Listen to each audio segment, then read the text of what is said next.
여러분이 들으시는 모든 기도마다 우리 하나님의 응답으로 충만하시길 예수 이름으로 축원합니다.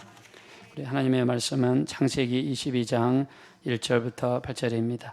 우리 스크린에 말씀이 나와 있습니다.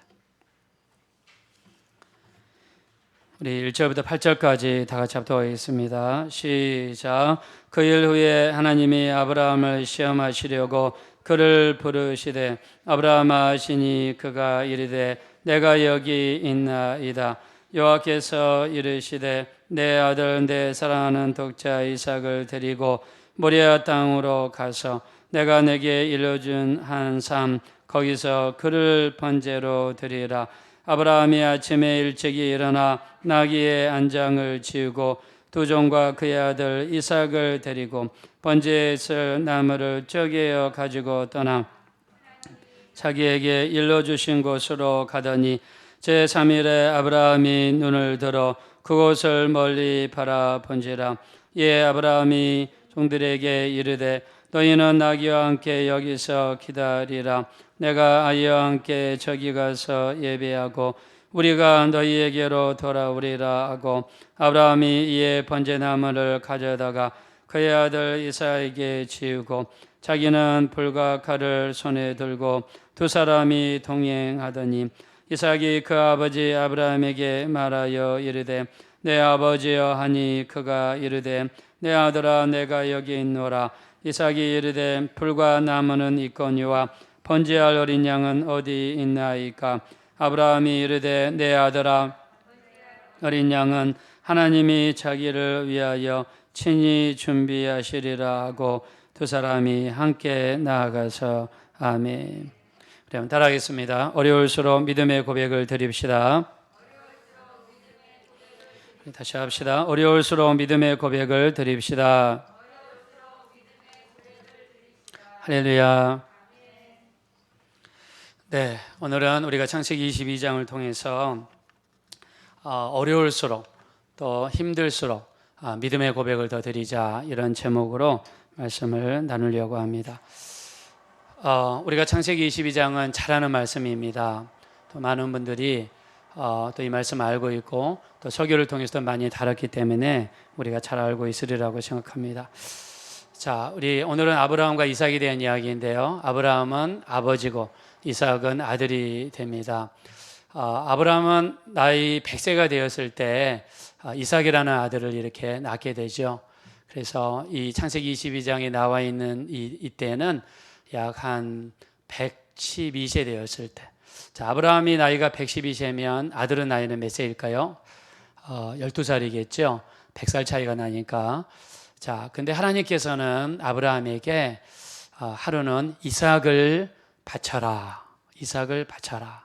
라는 요구를 아브라함에게 하셨습니다. 자, 우리가 신앙생활 하다 보면은 때로는 이해할 수 없는 일들이 발생을 하게 되죠. 자, 그때는 하나님께서 우리를 시험하시는 때다.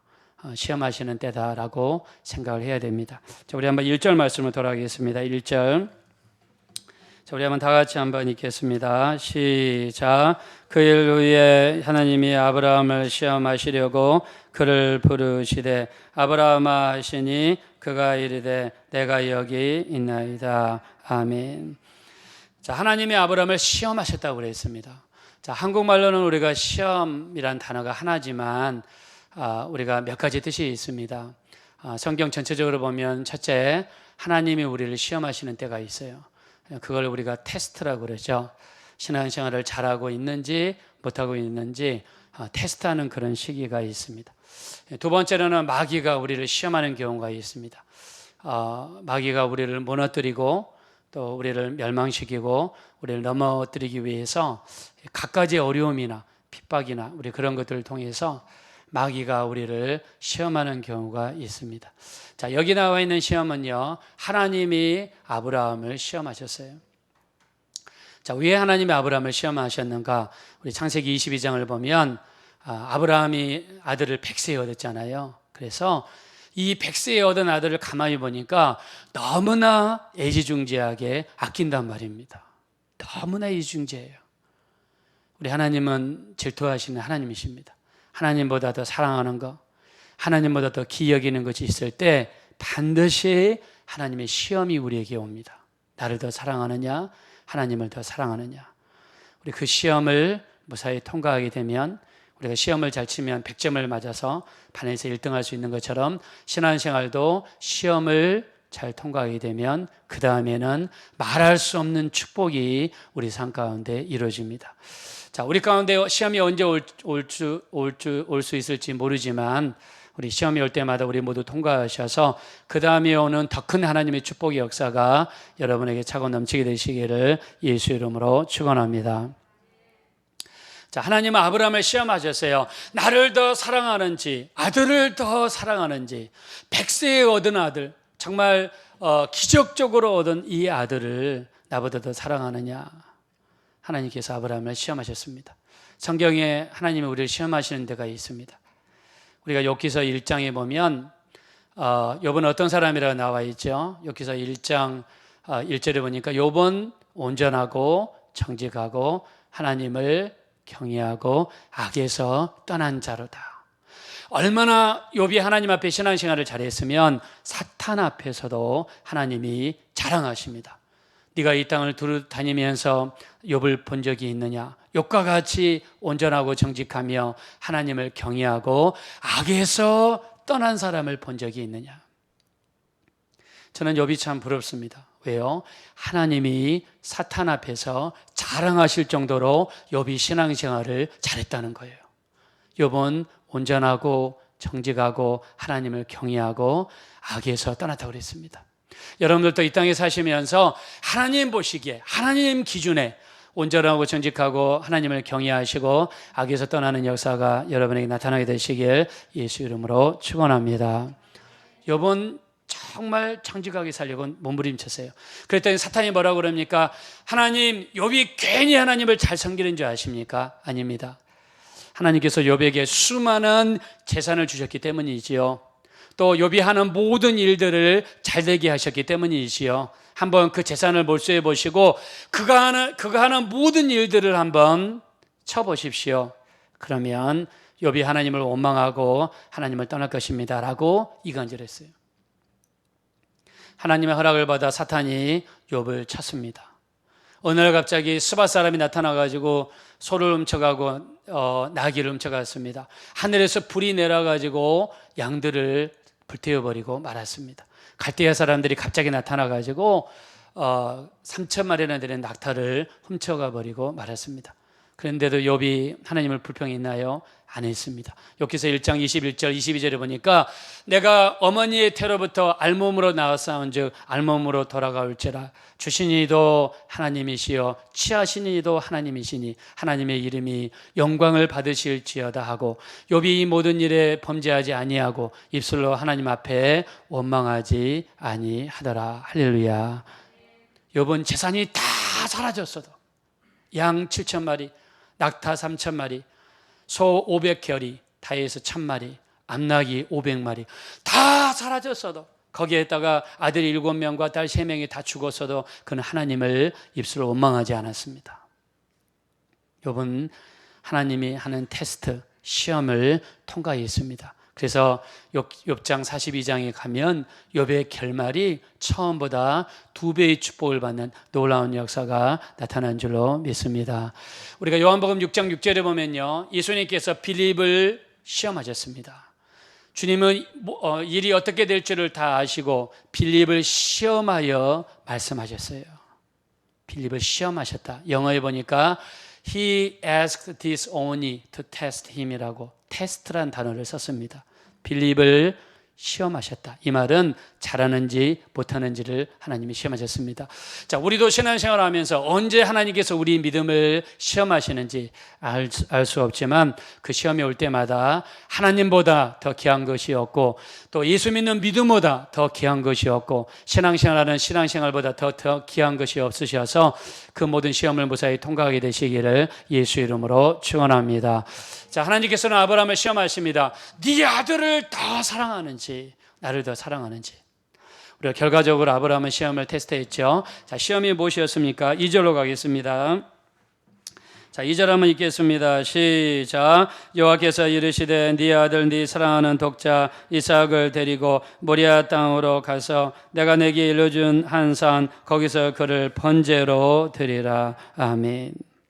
하나님께서 아브라함을 시험하신 것은 네 아들을 번제로 드리라. 그냥 번제가 뭔지 모르면 이 말씀이 마음에 와닿지 않죠.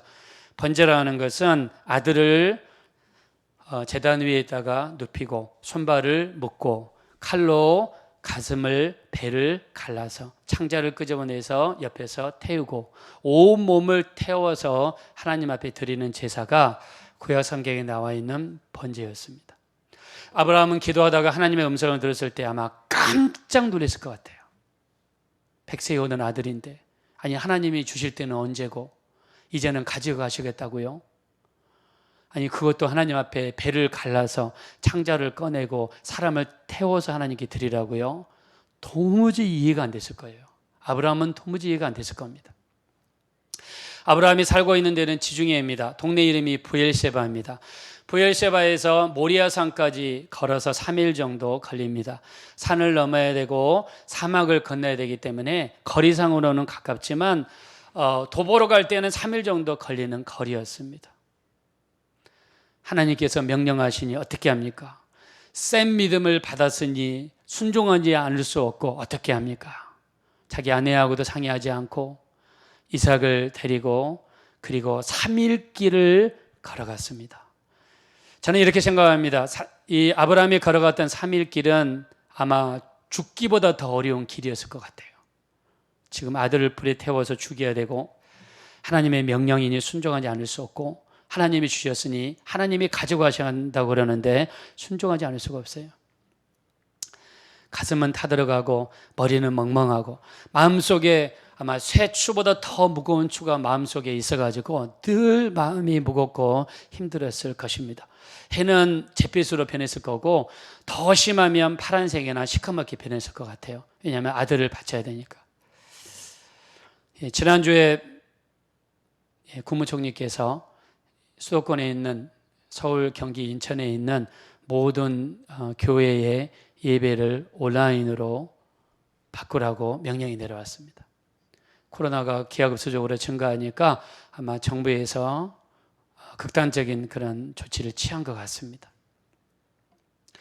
저는 여러 가지, 저는 교회의 목사로서 또 신앙생활 하는 사람으로서 왜 이렇게 교회에서만 나온다고 보도를 하는지, 여러분 성도님들이 앞에 앉아, 사람들이 앞에 앉아 있고 한 사람이 앞에서 말하는 이런 형태가 교회에만 있겠습니까? 회사는 없을까요? 각 지자체는 없을까요? 아니면은 다른 어느 단체에는 이런 게 없을까요? 사람들이 밀접하게 모여 있는 곳, 지하철이라든가 버스 안이라든가 그런 곳은 없을까요? 그런 데서는 발생하지 않을까요? 8월 15일 날 어느 단체에서 어느 교회에서 주관해서 집회를 했다고 그러는데 그 전날에 했던 의사들 그 모이면 왜 코로나 검사를 하지 않는 건가요? 왜 똑같은 날 있었던 민노총 집회 거기도 3만 명이 모였다고 그러는데 왜 거기는 또 조사를 않는 걸까요? 왜 교회만 조사를 하는 걸까요? 저는 여러 가지 할 말이 진짜로 많이 있지만 아무튼 이제 정부의 시책에 부응해서 우리가 온라인 예배를 드립니다. 목사님들께 하는 이야기가 있습니다. 정말 우리 기독교가 지금까지 겪은 것 중에서 가장 어려운 시기를 지키고 있다고. 여러분 댓글을 보니까요, 믿지 않는 사람들이 다는 댓글을 저도 한번 읽어봤어요. 교회 이꼴 코로나입니다. 교회 가지 말자. 오히려 교회 다니는 사람이 있으면 너 교회 가면 코로나 걸린다. 협박합니다. 여러분 전도하기 위해서는 교회에 대한 좋은 이미지가 광고가 돼야 되고 알려져야 되고 사람들이 오기 편한 곳이 돼야 되는데 저는 사실 목사로서요 정말 너무너무 마음이 무겁고 힘듭니다. 정말 우리 기독교가 이렇게 어려운 시간을 가진 적이 있었을까? 여러분 전염병 전 국가적으로 전 세계적으로 전염병이 퍼져가지고 어려움을 겪었던 시기가 저는 중세 시대 그 옛날 과학도 발전하지 않고 의학도 발전하지 않았던 그 시대에나 있었을 법한 흑사병 같은 그런 일이 21세기 우리가 지금 살아가고 있는 이때에 지금 발생하고 있습니다. 그러면서 다른 나라는 저는 미국이나 캐나다를 봤더니 그렇게까지 한 단체를 지목해가지고 억압하지는 않더라고요. 근데 우리나라만 이상하게 교회가 지목을 받아서 지금 어려움을 겪고 있습니다. 교회적으로 볼 때 신앙적인 신앙인으로서 저는 생각할 때 너무나 어려운 시기를 지나가고 있다고 생각해요. 아브라함이 브에세바를 떠나서 3일 길을 걸어가면서 산을 넘고 사막을 건널 때 아들이 죽을 수밖에 없는 그 상황을 맞이하면서 걸어가는 그 심령이 저도 아마 그 일부 중에 하나인 것 같아요. 마음이 무겁습니다. 우리나라 교회가 7만 교회예요. 코로나 때문에 문 닫을 교회가 15,000개가 될 거라는 그런 교회 성장 연구소의 추측도 있습니다. 좀 어려운 시기를 살아가고 있어요. 아브라함이 걸어갔던 3일 그 고통의 길, 어쩌면 지금 우리 기독교가, 한국 기독교가, 한국에 있는 모든 교회가 지금 걸어가고 있는 길일지도 모릅니다. 그리고 저는 개인적으로요, 지난주에 우리 김은희 집사님이 쓰러졌습니다. 뇌출혈이 일어나가지고 쓰러져가지고 앰뷸런스에 타고 병원에 실려갔어요. 병원에 실려갔는데 제가 또 저희 어머니 전화를 받고 이제 병원에 갔더니 병원에서 MRI를 다 찍더라고요. 그러면서 보니까 그 내 안에 피가 한 100cc 정도가 터졌는데 이대로 놔두면 그 의사가 말은 죽는다고 그러더라고요. 그리고 수술을 해야 되는데 수술을 하더라도 100cc 무리의 압력 때문에 정상적인 생활은 불가능할 것이다, 이렇게 이야기를 했습니다.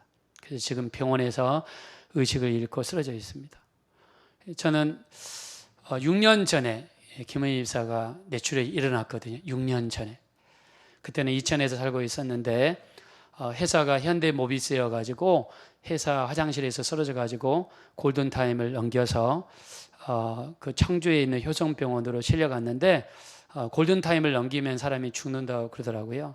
그래서 한 4시간 만인가 청주효성병으로 그 화장실 안에서 쓰러져가지고 아침에 쓰러졌는데 점심 때 청소부 아줌마에 의해서 발견이 됐습니다.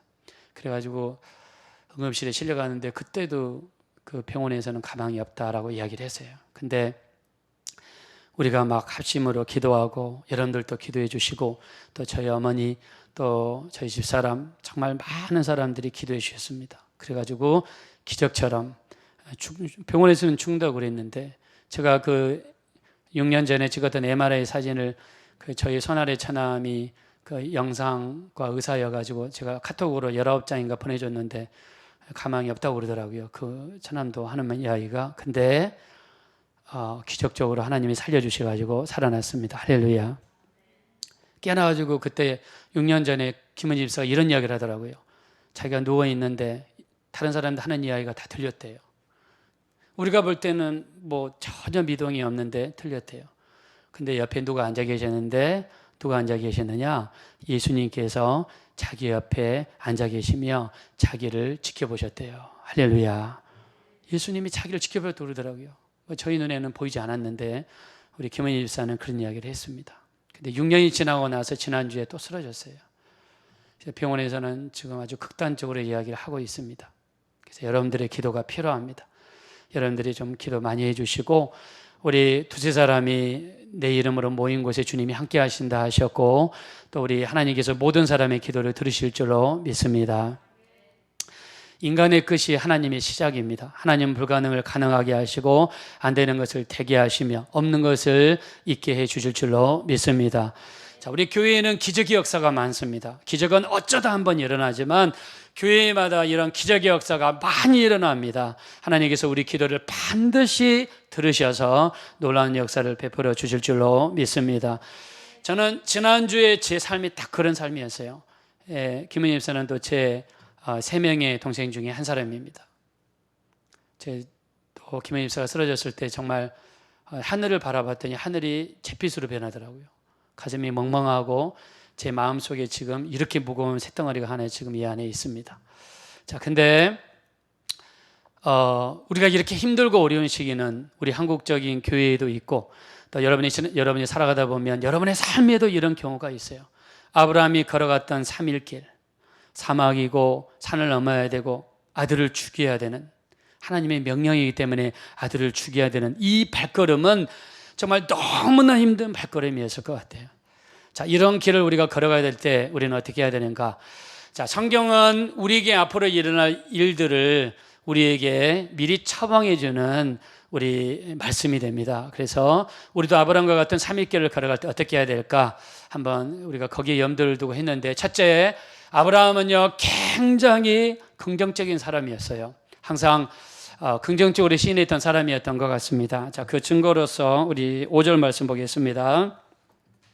자, 5절 말씀 다 가지겠습니다. 시작. 예, 아브라함이 종들에게 이르되 너희는 아기와 함께 여기서 기다리라. 내가 이와 함께 저기 가서 예배하고 우리가 너희에게로 돌아오리라 하고. 아멘. 자, 지금 여기 나온 사람들은 네 사람입니다. 두 명은 종이고 한 사람은 아브라함이죠. 이삭의 아버지 아브라함. 그 다음에 이삭이 있습니다. 아브라함이 이야기합니다. 두 명의 종들에게 이야기해요. 너희는 산 아래에서 기다리고 있어라. 왜요? 아니, 아브라함이 위에 올라가서 이삭을 좀 죽일 건데 율법에 의하면 다른 사람이 다른 사람을 죽이는 것을 보면 그 본 사람은 그 죽이는 사람을 반드시 죽이게 되어 있어요. 아브라함이 자기도 죽을 수 있는 거예요. 종들을 데리고 올라갔다가 자기가 이삭을 죽이는 것을 종들이 위에서 자기를 바라보면 종들은 율법에 따라 자기를 죽여야 돼요. 그래서 어디 있으라 그랬어요? 산 아래에 있어라. 산 아래에 있어라. 그러면서 뭐라고 이야기합니까? 자, 아브라함이 이삭을 데리고 산 꼭대기에 올라가면, 자, 이 산은 지금 어떤 산이냐면 지금 현재 예루살렘 성전이 있는 산입니다. 예루살렘 성전. 여기는 다윗이 하나님 앞에 그 3일 동안 전염병이 멈추게 해달라고 그 여부수 사람 오르난의 타작마당이 있는 곳이고, 또 여기에 솔로몬이 성전을 건축한 곳이고, 그래서 이 내용이 역대하 3장 1절 이하에 보면 이 내용이 나와 있어요. 아브라함이 산꼭대기에 올라갈 때 뭐라고 하느냐? 분명히 올라가서 이삭을 죽이고 하나님께 바치고 혼자 내려와야 되는데 아브라함이 뭐라고 그랬어요? 우리가 너희에게로 돌아오리라. 아브라함 어떤 믿음이 있는 겁니까?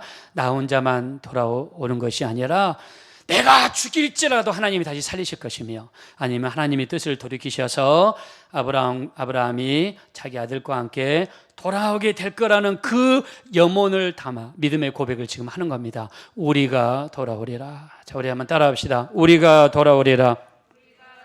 다시 한번 합시다. 우리가 돌아오리라. 맞습니다. 우리가 돌아오리라. 첫 번째 아브라함의 고백은 뭐냐? 우리가 돌아오리라. 그래서 여러분들도 3일간의 어두운 터널을 지나갈 때 우리가 어떻게 해야 됩니까? 우리가 돌아온다. 우리가 이긴다. 우리가 승리할 것이다. 반드시 하나님의 역사는 나타나게 될 줄로 믿습니다. 이렇게 시인하라는 겁니다. 아브라함이 이 상황에서 이런 말을 했다는 것은 대단하지 않습니까? 지금 우리야 전후 사정을 알고 있지만 아브라함은 지금 전혀 모르는 거예요. 이 상황에서 우리가 돌아오리라 시인했습니다. 자, 두 번째 이야기합니다. 우리 8절 보겠습니다. 8절 다 가지겠습니다. 7절과 8절 읽겠습니다. 시작. 이삭이 그 아버지 아브라함에게 말하여 이르되 내 아버지여 하니 그가 이르되 내 아들아 내가 여기 있노라. 이삭이 이르되 불가나무는 있거니와 번제할 어린 양은 어디 있나이까. 아브라함이 이르되 내 아들아 번제할 어린 양은 하나님이 자기를 위하여 친히 준비하시리라 하고 두 사람이 함께 나가서. 아멘. 여러분, 산으로 올라가는데 아들의 입장에서 12살 먹은 이삭의 입장에서 바라볼 때, 아니 번제를 드리려면 양이 있어야 되는데 지금 아버지는 어떻게 하려고 지금 우리 둘이만 올라가는 거지? 양은 어디 있는 거지? 근데 아버지의 얼굴을 보니까, 여러분 사람의 마음속에 있는 거는 다 얼굴로 나타나게 돼 있어요. 아브라함의 얼굴, 아버지를 보니까 나를 바치려고 하는가 보다. 걱정돼서 물어봅니다. 아버지, 여기 땔감도 있고 불도 있는데 하나님께 드릴 어린 양은 어디 있습니까? 아마 이야기 들을 때 아브라함 가슴이 찢어졌을 것 같아요. 그때 아브라함이 했던 말이 뭡니까? 하나님이 준비하신다. The Lord will provide. 하나님이 준비하실 것이다. 하나님이 준비하실 것이다. 우리가 이거는 뭐라고 합니까? 여호와 일에 하나님이 준비하실 줄로 믿습니다. 자, 우리 도무지 어떻게 준비되어질까? 이 일이 어떻게 이루어질까? 이 일이 어떻게 가능할까? 우리 삶에도 이런 질문을 던질 수 있는 일들이 얼마든지 발생할 수 있죠. 그때 우리는 어떤 고백을 해야 되냐면 하나님이 준비하실 겁니다. 하나님이 예배하실 겁니다. 하나님이 정말 김은희 집사를 위해서도 치료를 준비하실 줄로 믿습니다. 하나님이 우리 가지고 있는 모든 문제를 해결할 수 있는 해결책을 우리 각자에게 준비해 주실 줄로 믿습니다. 우리 정말 결혼을 위해서 기도하시는 분들, 하나님의 각자를 위해서 배우자도 준비해 줄 줄로 믿습니다. 여러분이 추구하고 기도하는 그런 제목들이 있다면 그 응답도 반드시 하나님께서 예비해 주시고 준비하는 역사가 나타나게 될 줄로 믿습니다. 저는 예수 믿는 사람으로서 이거를 믿어야 된다고 생각합니다. 아브라함이 하나님이 준비하신다고 시인했고, 어려운 가운데도 시인했고, 그가 시인한 대로 이루어진 걸 우리가 보았기 때문에 하나님께서는 우리 시인을 들으시고 우리 입술에 나온 대로 우리 하나님께서 반드시 응답해 주실 거라고 믿습니다. 그래서 오늘 제목처럼 어려울수록 믿음의 고백을 해야 돼요. 어려울수록 믿음의 고백을 해야 돼요. 우리 한국교회에도 지금 힘들고 어렵지만 이것이 모든 것이 합력하여 이루시는 하나님의 역사가 있기 때문에 이 코로나의 시국으로 인해서 한국교회가 더 제2의 제3의 놀라운 부흥의 역사가 반드시 일어나게 될 줄로 믿습니다. 우리 교회도 이번 코로나를 통해서 하나님의 크신 역사가 반드시 나타나게 될 줄로 믿습니다. 어려울 때 우리는 믿음의 고백을 해야 됩니다. 제가 말씀을 준비하면서 사도행전 27장을 읽어봤어요. 사도행전 27장에 보면 사도 바울이 예루살렘에서 떠나서 이스라엘 그 서쪽에서 떠나가지고 이탈리아까지 가는데 배를 2번 갈아탑니다. 첫째는 아드라무테노 배를 타고 가다가 중간에 알렉산드리아 배를 갈아타게 됩니다. 알렉산드리아 배를 타고 약 276명의 사람들과 함께 이탈리아로 가고 있어요. 근데 이 바울은요 기도하는 사람입니다. 이번에는 항해를 늦추는 게 좋겠다. 선장에게 이야기했어요. 항해를 좀 늦추든지 좀만 쉬었다 가자. 그랬더니 선장은 그 말을 듣지 않았습니다. 가다가 우리 이 사도행전 27장 14절에 보니까 유라굴로라고 하는 광풍이라고 그랬습니다. 성경에서 광풍이라고 하면 그 말은 미친 바람이라는 뜻입니다. 그 정도로 세고 그 정도로 험한 바람이 불어와가지고 얼마나 센 바람이 불어왔느냐. 우리 사도행전 27장 20절에 보니까 해도 보이지 않고 여러 날 동안 해도 별도 보이지 아니하고 또 큰 풍랑이 그대로 있었고 구원의 여망마저 없어졌더라. 여러분 얼마나 힘들고 어려웠으면 구원의 여망이 없어졌다고 그럴까요? 구원의 여망이 없었단 말은 다 죽게 생겼다. 배 위에서 이제 배가 뒤집어져서 죽게 생겼다. 이번 주 수요일 저녁에 그 태풍이 우리나라를 직통으로 관통한다고 그러죠. 남해안에서 중부지방으로 관통한다고 그럽니다. 이런 태풍은 굉장히 세가지고 굉장히 위험한 태풍이에요. 근데 그게 여러 날 동안 하루 이틀 며칠 동안 계속해서 여러 번 불어온다고 그러면 얼마나 무섭겠습니까? 아파트에 있을 때 아파트 창문이 막 휘어지고 소리가 날 때도 무서운데 배 위에 있을 때 바다 한가운데 있을 때 시커먼 바다 한가운데 있을 때 얼마나 더 무서울까요? 성경에서는 구원의 여망마저 없어졌다고 그랬습니다. 자, 사도 바울은 기도하는 사람입니다. 기도를 시작합니다. 우리 사도행전 27장 23절부터 25절에 보니까 내가 속한 바 내가 섬기는 하나님의 사자가 내 옆에 서서 말하기를 바울아 두려워 말라. 네가 가이사 앞에 서야 하겠고 너와 함께 항해하는 모든 자를 너에게 맡겼으니 여러분이 안심하라. 나는 내게 말씀하신 그대로 되리라고 하나님을 믿노라. 저는 27장 25절 말씀 내 가슴을 때렸습니다. 말씀하신 그대로 되리라고 하나님을 믿습니다. 하나님은 성경에 약속하셨고 이 약속을 믿는 자에게, 이 약속을 믿음으로 받아들인 자에게 이 말씀대로 이루어지게 될 줄로 믿습니다. 믿고 기도하고 이루어질 줄로 믿고 기도하고 믿음으로 드리는 기도는 반드시 하나님이 응답하시고 하나님이 들으시고 하나님이 역사해 주실 줄로 믿습니다. 하나님이 반드시 역사하실 거예요. 그래서 우리가 어려울 때일수록 말을 잘해야 돼요. 믿음의 말을 잘해야 됩니다. 왜요? 민수기 14장 28절에 너희 말이 내 귀에 들린 대로 내가 그대로 행하겠다. 어려울 때 아이 죽겠어요. 하나님 원망스럽습니다. 왜 우리에게 이런 일이 있습니까? 이렇게 불평하면 안 된다는 거예요. 불평은 누구든지 할 수 있습니다. 믿는 자도 할 수 있고 믿지 않는 자도 할 수 있고, 마음이 안 좋은 사람은 더 많이 합니다. 근데 우리 믿는 사람들은 달라야죠. 우리는 감정으로 사는 사람들이 아니라 하나님의 말씀으로 사는 사람들인 줄로 믿습니다. 그래서 예수님께서 마태복음 4장 4절에 이제 사람이 떡으로만 사는 것이 아니라 하나님의 입에서 나오는 말씀으로 사는 것이니라고 말씀했습니다. 하나님 입에서 나오는 말씀으로 사는 겁니다. 하나님은 어떤 소리를 들으십니까? 우리 출애굽기 2장 23절에 보니까 하나님은 탄식하는 소리를 들으신다. 출애굽기 2장 24절을 보니까 고통 중에 내는 소리를 들으신다. 우리 출애굽기 6장 5절을 보니까 우리의 신음소리까지 들으신다고 했습니다. 할렐루야. 제가 말씀드렸지만 어떤 분이 기도원에 갔는데 그분이 방언통행 은사를 받은 사람인데, 기도원에 가서 어떤 사람이 기도하는데 그 자리에 앉아서 너무나 속이 답답하고 힘드니까 말하고 뭐라고 이렇게 기도를 하는데 한국말 소리는 나오지 않고 울음소리밖에 나오지 않더래요. 얼마나 힘들고 어려우면 사람이 울겠어요. 근데 그 울음 속에서 들려오는 그 사람 영혼의 목소리가 있더래요. 그 사람은 울고 있지만 그 육체 안에 있는 영혼이 하나님 앞에 드리는 기도 소리가 그 울음소리 속에 섞여 있다는 것입니다. 하나님은 우리의 신음소리, 울부짖는 소리도 들으시는 줄로 믿습니다. 하나님은 들으세요. 그래서 어렵고 힘들수록 우리만 홀로 두시는 것이 아닙니다. 우리 주님은 그는 죄가 없으신 분이로되 모든 일에 우리와 함께 시험을 받으신 이로되 죄가 없다고 그랬습니다. 우리에게는 대제사장은 우리의 연약함을 긍휼히 여기지 못하는 이가 아니고, 또 우리와 같이 모든 일에 시험을 받으신 이로되 그는 죄는 없다고 성경에 말씀했습니다. 우리가 겪고 있는 수많은 시험들이 있습니다. 우리 고린도전서 10장 13절에 보니까 사람이 감당할 시험밖에는 당한 것이 없나니 오직 하나님은 미쁘사 사람이 감당하지 못할 시험당함을 허락지 아니하시고 시험당할 쯤에 또한 피할 길을 내사 우리로 능히 감당하게 하시느니라. 할렐루야.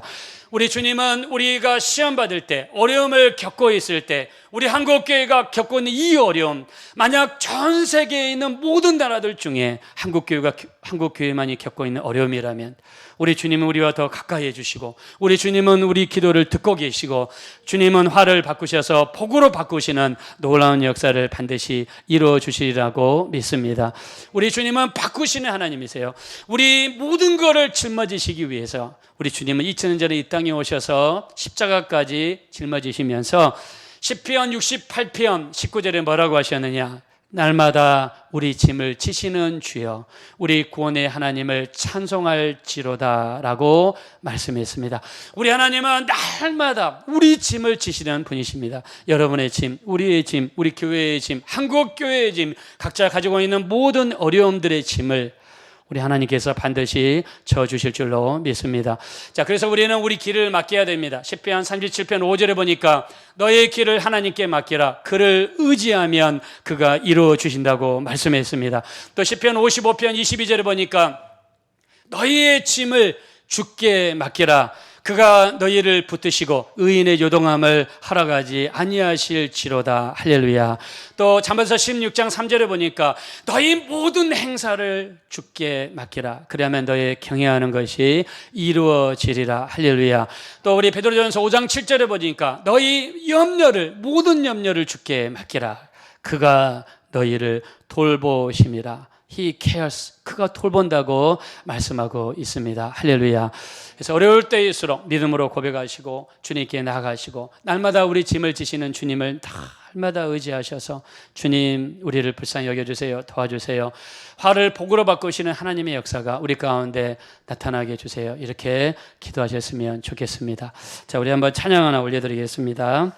여러분들도 스크린에 나와 있는 찬양 보시면서 우리 숨쉬는 모든 순간마다 날마다 우리 주님을 의지할 수 있도록 찬양 올려드리겠습니다.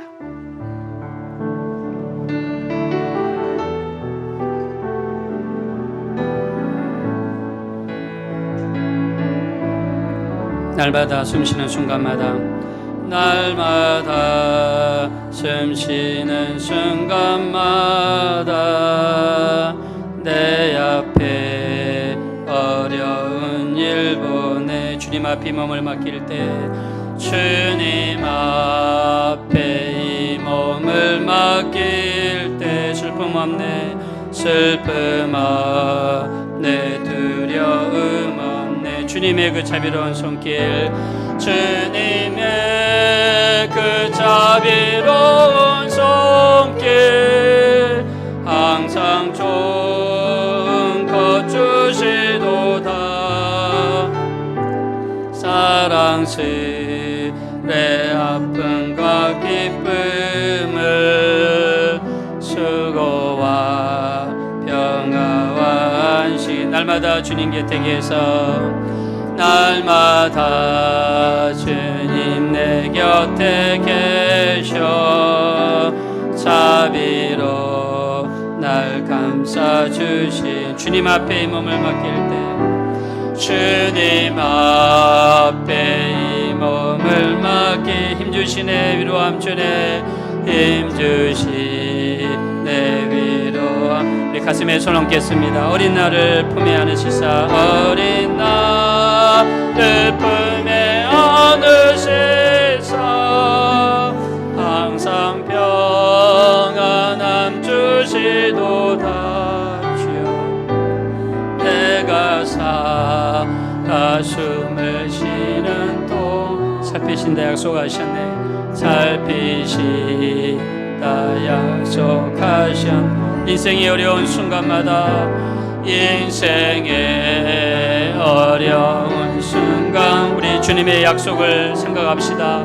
주의 약속 생각해보 믿음을 잃지 맙시다.